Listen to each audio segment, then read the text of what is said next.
Hello, everybody. It's your friend LJ here. Welcome back to For Me, a podcast, your weekly deep dive into life's transitions, pop cultures, and a little festive magic.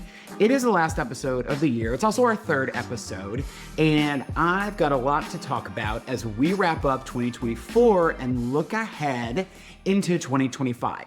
Today, we're going to talk about my Christmas experience and Nicole Kidman's performance in a brand new movie I saw this week called Baby Girl, which is going to be walking us through this idea of shame and acceptance.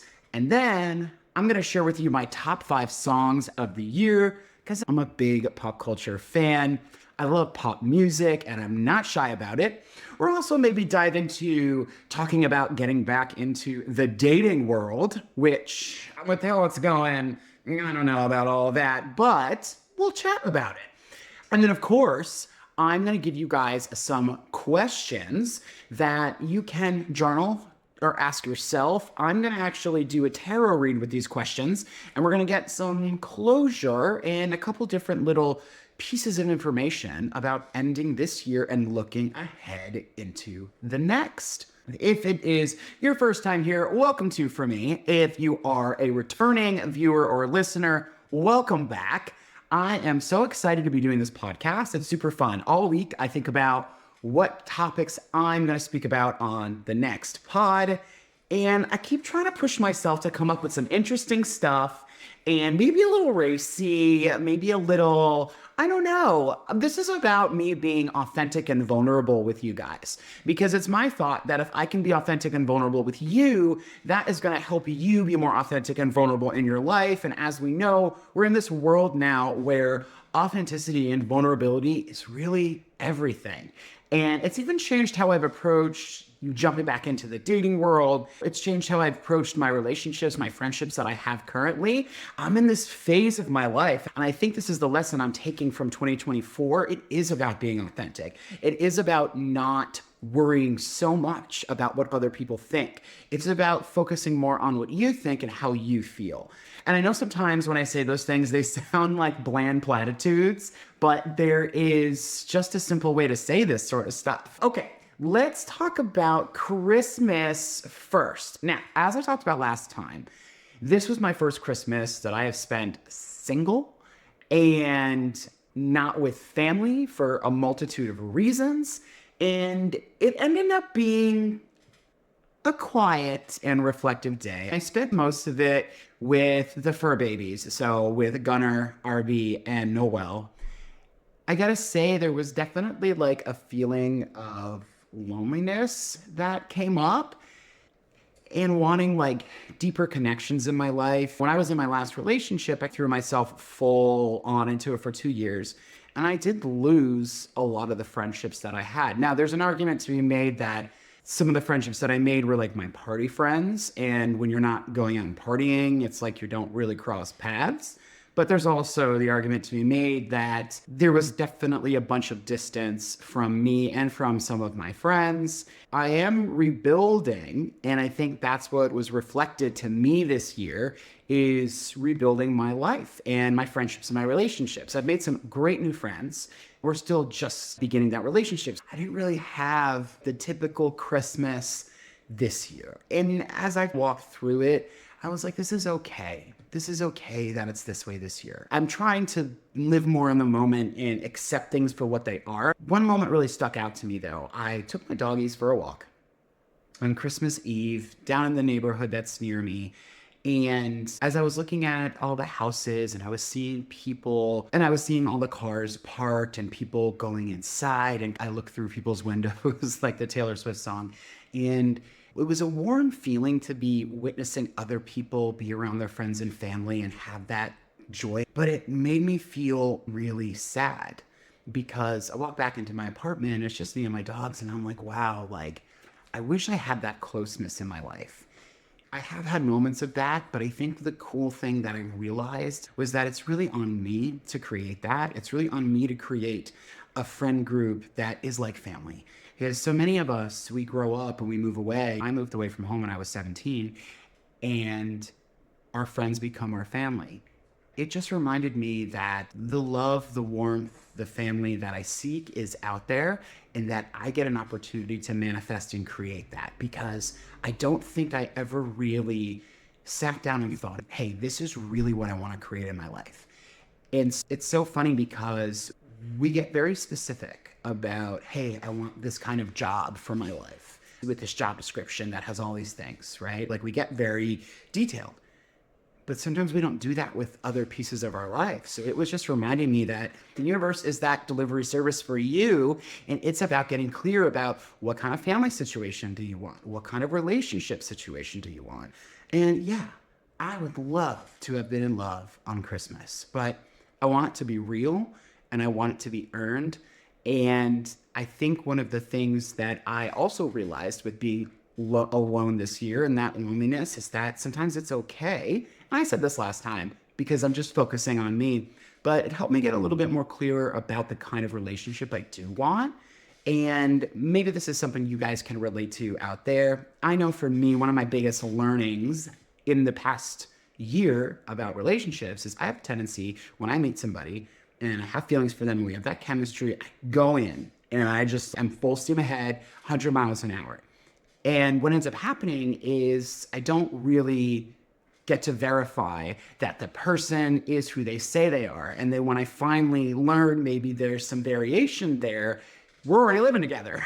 I think for me, I want to be in a place where I've really taken my time with a relationship. And it's so funny because I talk to a lot of gay guys about this. And it does seem that, like, in the gay world, those of us who do choose to go down a more monogamous, committed partner path, we like go all in. And I think it's because ultimately most of us don't have very many close family members. And when we do find love and we do find that feeling, we want to latch onto it because maybe that's something that we didn't get a lot of.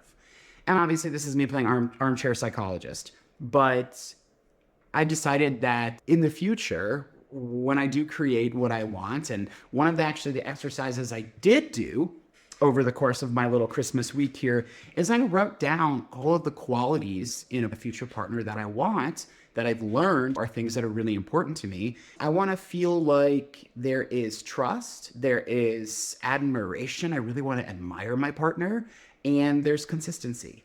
Maybe in the past, a younger version of me just really wanted to feel that like fiery feeling of chemistry. And there's a statistic, and I'm totally gonna not say it right, but it's something like less than 10% started from just that quick fall in love feeling. And most of it starts with, hey, maybe you see this person, you meet them, and maybe right away that connection isn't there, but it slowly builds and it grows over time.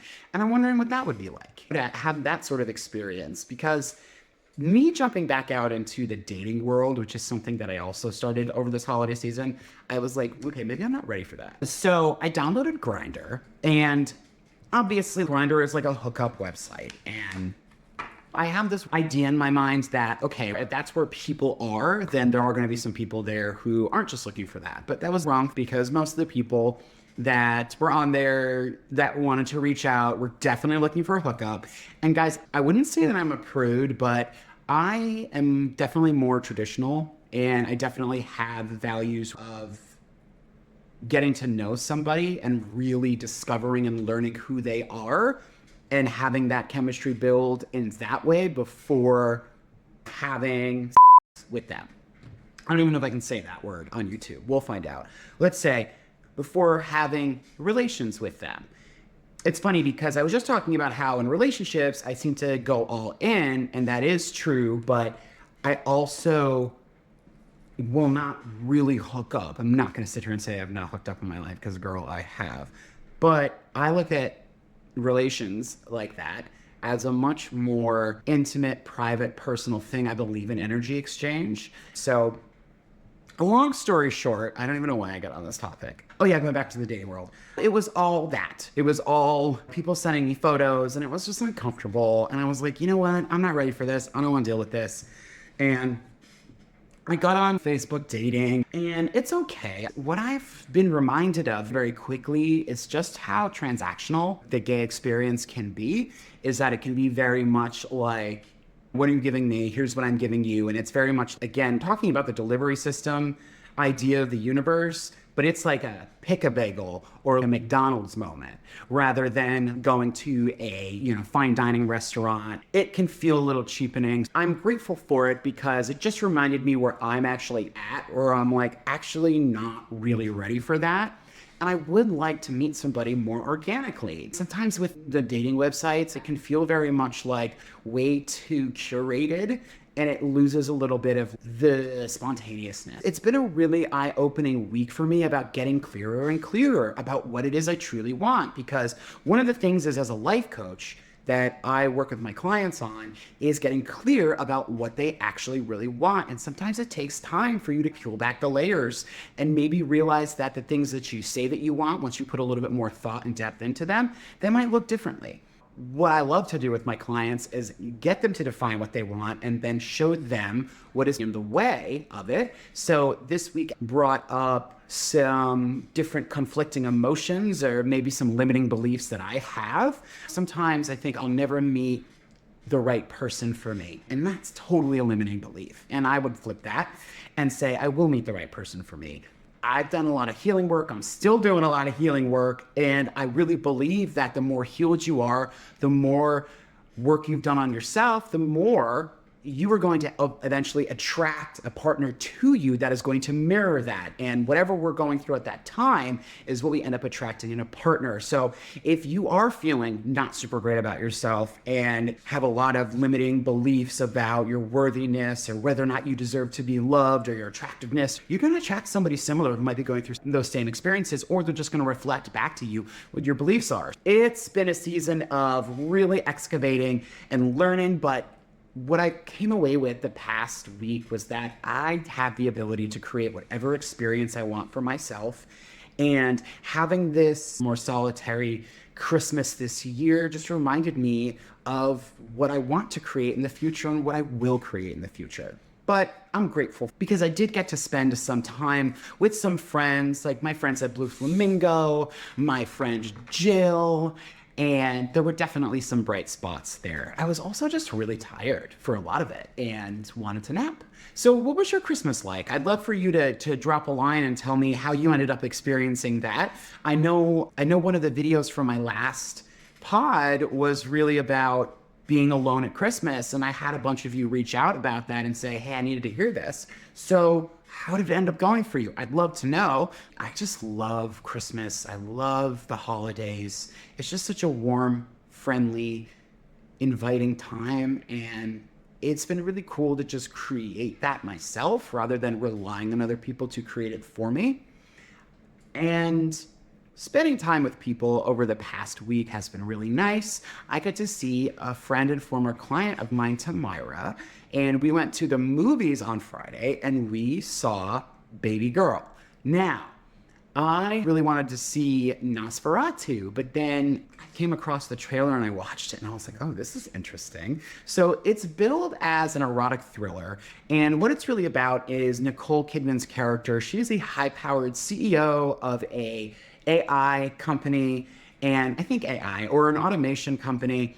And she is in a relationship. She's got 2 kids. She's married. And the first shot in the movie is her and her husband having relations. She appears to complete the experience because he completes his experience.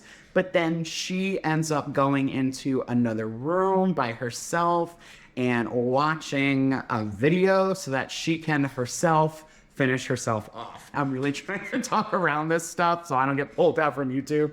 And so that was really the start of the movie, was you're realizing that this woman is not very satisfied in her sexual life.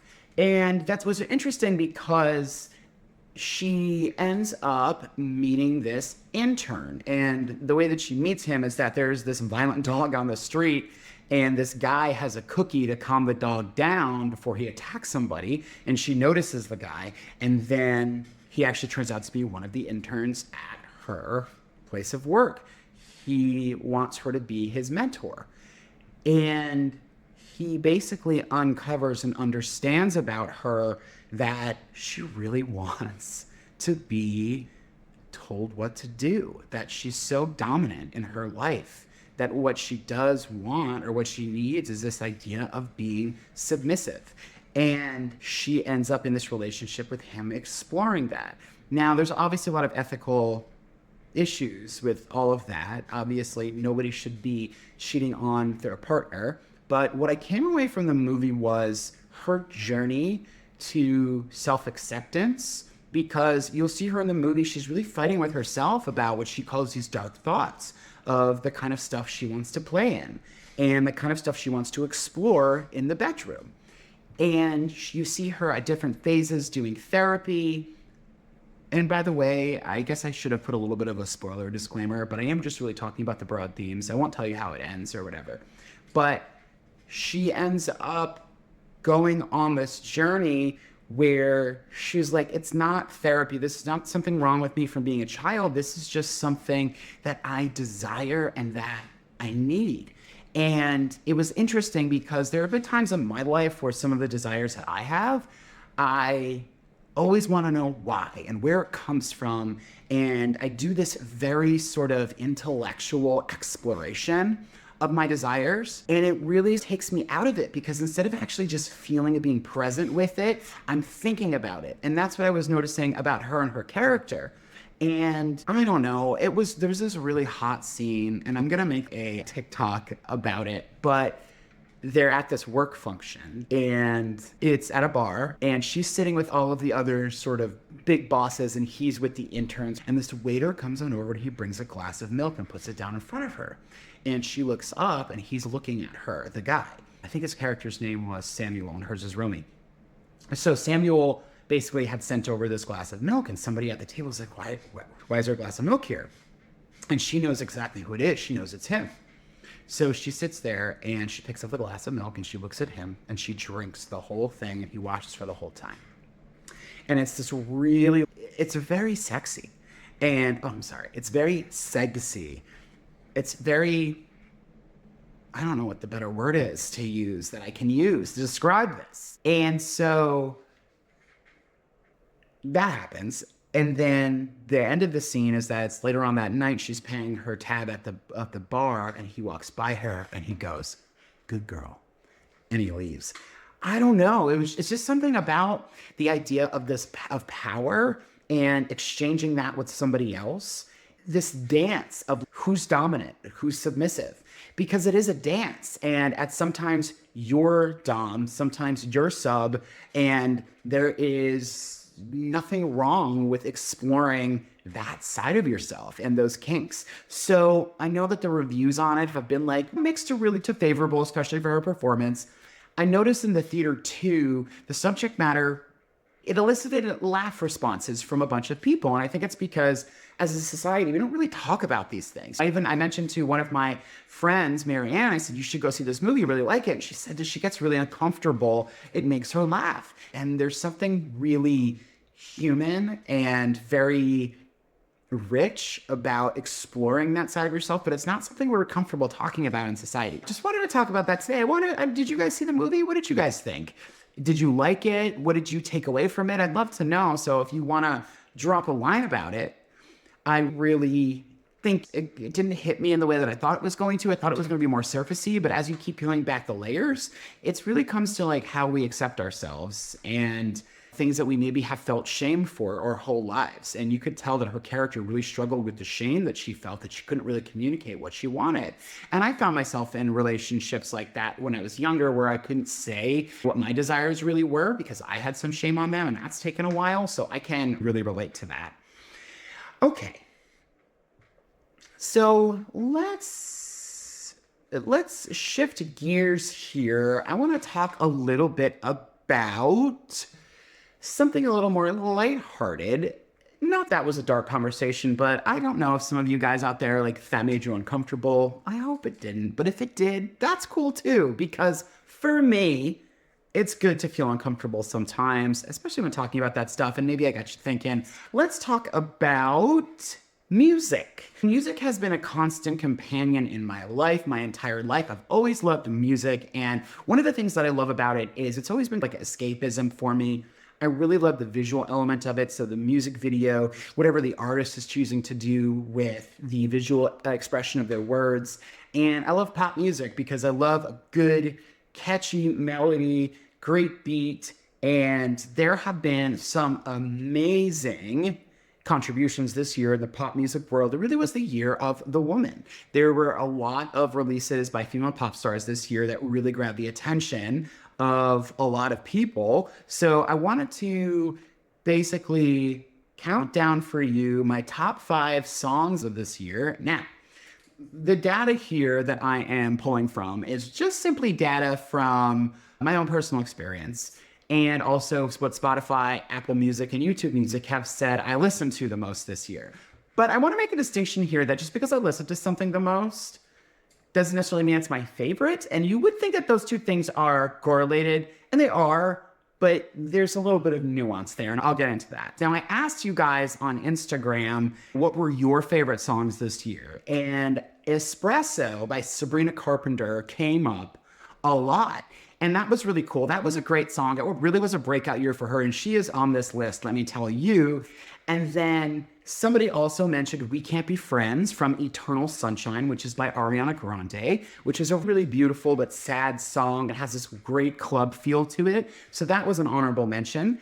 And then also How Did It End by Taylor Swift, which is from the anthology of the Tortured Poets Department, which is one of the really wonderful songs on the anthology. So those were answers from you guys. So I'm going to give you my top 5. All right, so my number 5 is Yes And by Ariana Grande and Mariah Carey. So this is a duet the two of them did, and it's just dramatic and ridiculous. So it is Ariana Grande at her sassiest, and having Mariah Carey with her in the beginning, and they're both singing whistle tones. Like, there's something about that, especially as a child of the 90s who grew up with Mariah, seeing these two come together, pretty cool. Now, they've duetted before on Oh Santa from Mariah Carey's Christmas special from 2020, but it was cool to have these two divas together on one track. Okay, number 4 is one of 2 Taylor Swift songs in my top 5. Now, my number 4 pick here is Down Bad by Taylor Swift. This song is probably not, I don't find Taylor Swift to be cool, but this is probably the coolest song she's ever done. The vibe, the beat, the subject matter of basically falling in love and equating it to an alien abduction, pretty cool. I've been listening to it all year. If this was the first single on the album rather than Fortnite, I don't know. I think the reaction to the project might have been a little bit more positive than it initially was from a lot of corners of the internet. Okay, number 3 is Somebody Else's by Gwen Stefani. Now, I had a little bit of a Gwen moment during October and November. I just did a deep dive back into her whole history, and then I realized she was coming out with a new album.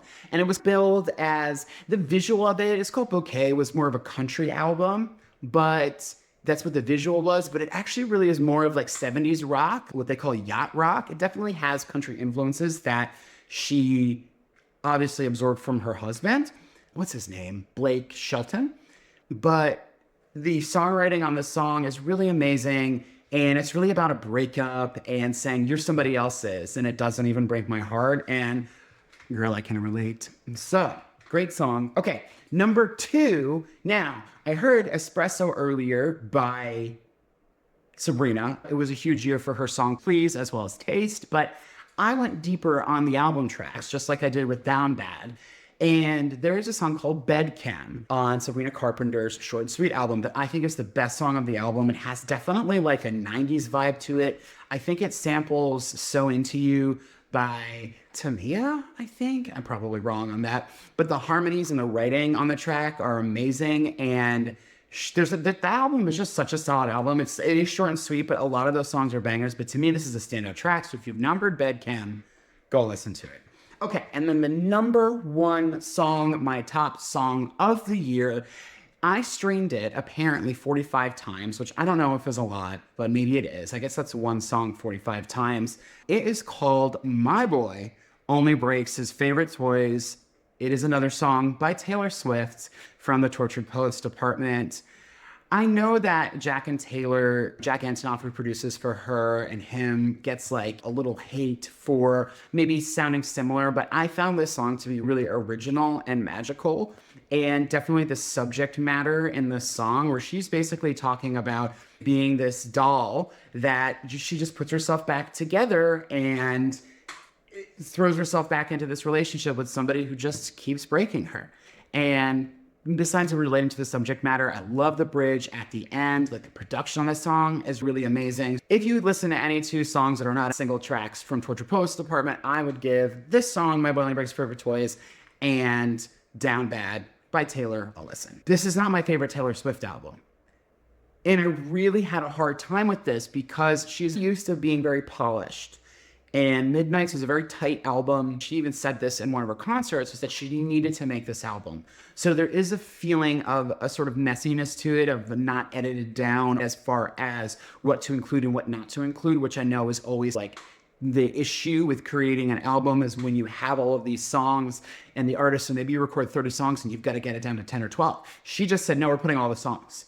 And I respect that a lot because it was really vulnerable and really honest. And while there are still some songs on it that just don't do it for me, on the whole, I keep coming back to this album. I keep wanting to understand it a little bit better and get into the different headspace that she was in for the different songs. It's a dense piece of work, so you really have to take your time getting into it.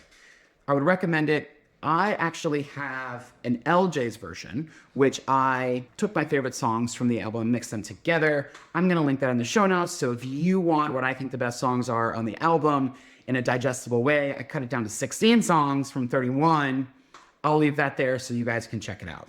All right. So let's just reflect, all right, as we're closing up the year here of 2024. It's been a really transformative year. For me, for you. I know things have changed. This is this time of year where we really reflect, oh my God, how did this year go? And where do we see ourselves going next? I have learned so much about myself, about life this year. This has been a really powerful and transformative year for me.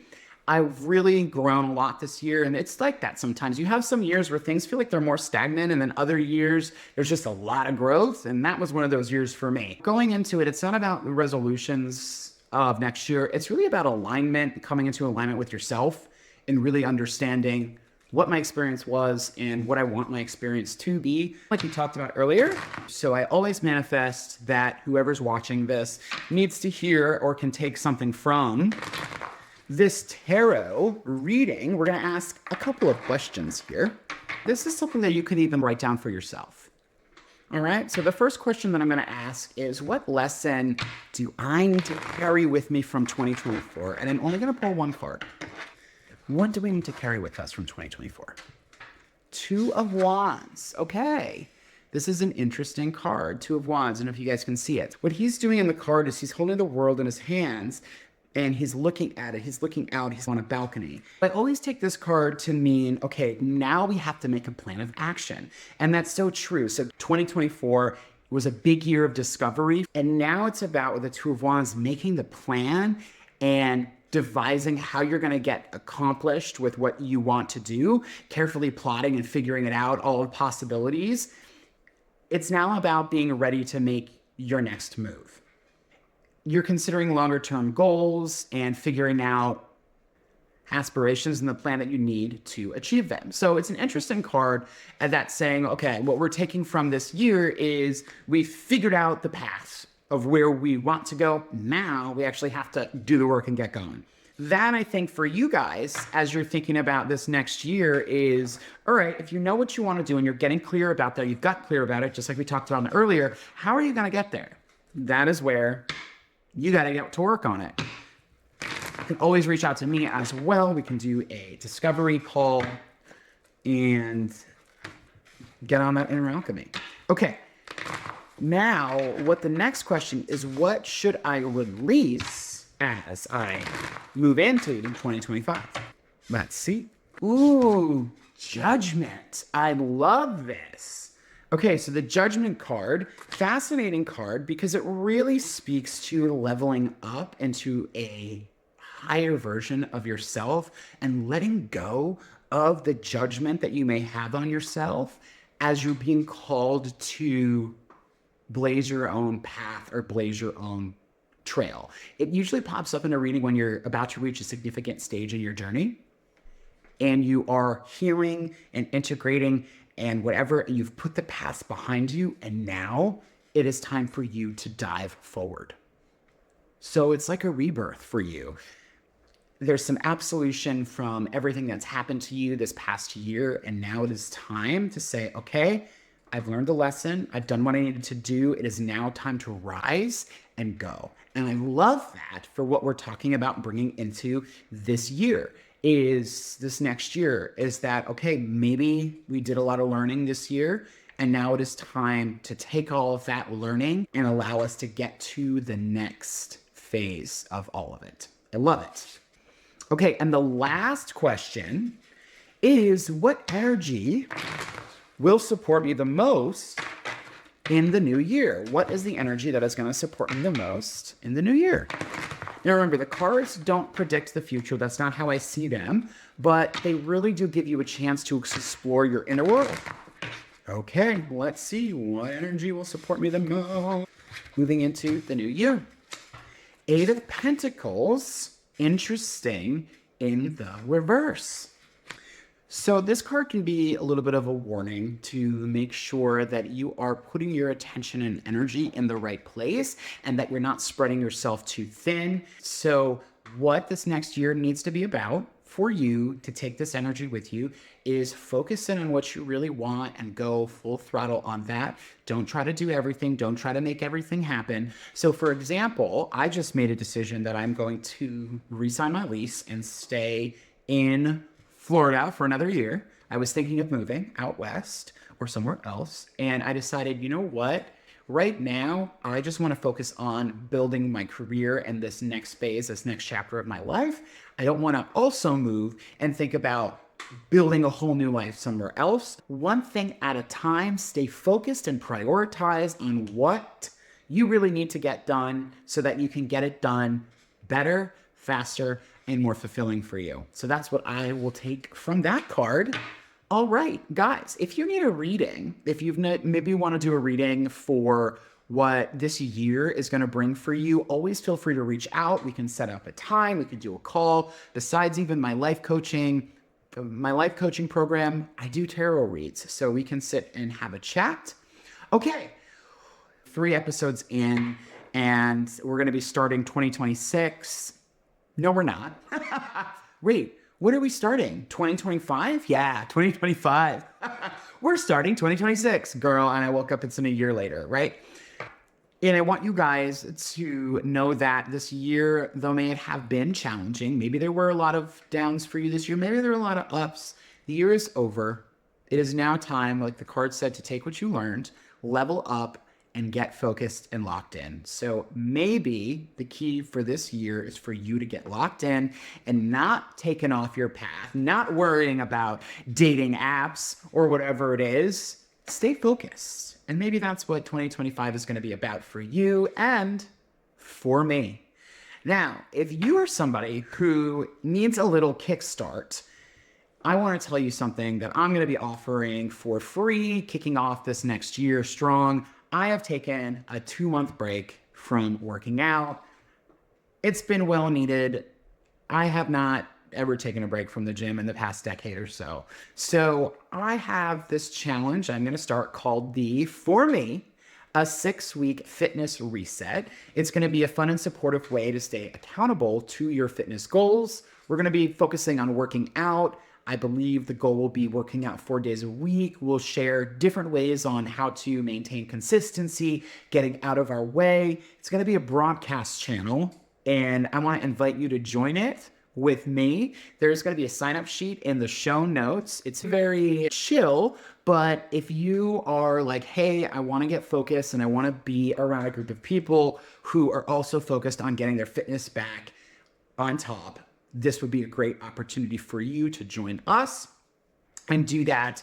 You're going to get coaching from me. I'm actually going to be putting together some journaling prompts for you as you're coming through this new year. So besides even just the fitness, we're going to be doing a little bit of like personal development as well, because it all is connected, all tied in. Some really cool freebies. I'm going to be doing some coaching calls as well, where you have an opportunity to hop on, ask your questions, and I will help sort it out for you. I'm really excited about it, so I would love for you to be part of it. We're going to be starting this on Monday, January 6th. So if you want to sign up, go ahead and fill that out. I'll be reaching out to you and inviting you to our broadcast channel. It's going to be a lot of fun, and I want you to join me. So next week, we're going to kick off 2025 with a powerful discussion about... I don't know yet, but I'm sure I will by the time that I post this, and I'll probably wish that I didn't say that. But guys, thank you so much for supporting me. Feel free to follow me on Instagram at InnerAlchemyLJ. I'm on Snapchat, I'm on LinkedIn, I'm on Facebook. I also have my own broadcast channel called Alchemy Academy, where it's just a little bit of a deeper touch. It's just a little bit of a closer touch from me. We talk a lot about self-development stuff in there. Feel free to join that. Reach out, let the guys know what you think. I hope you have a happy and safe new year. This will probably be the last time you see the tree, and I hope you guys had a wonderful holiday season. I'm so excited about this next year. Thanks for being here. I love you guys. And remember, if it's about you, it is about me. I don't know what that means. Goodbye.